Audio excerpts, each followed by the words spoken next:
சற்று நேரம் அமர்ந்து விட்டு நம்ம கைலாசத்துக்கு போவோம். ஆட்டவென்று சம்மதித்தார்கள். பார்வதா தேவி ஆலமரத்திற்கு அடியிலே சென்று அமர்ந்திருந்தார்.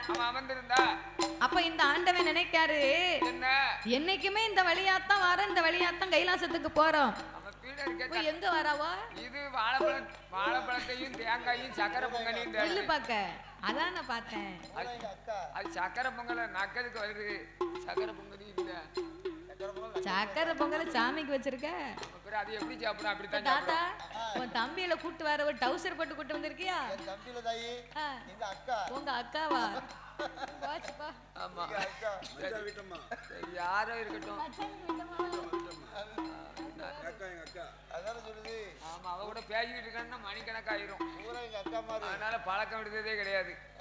ஆமா, அதனால சரி சரி நாகராஜ், அதாவது பகவானும் பார்வதியும் வந்துகிட்டே இருக்காங்க.